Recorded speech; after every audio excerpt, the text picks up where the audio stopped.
Császtos kacok, én Crusher vagyok, ez a videón pedig nem másról szólna, mint egy kis jövőbe tekintés, milyen videók is várhatók.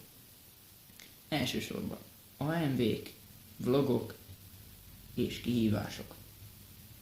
Később, ha meg lesz a megfelelő gépem hozzá, akkor pedig gameplayek is.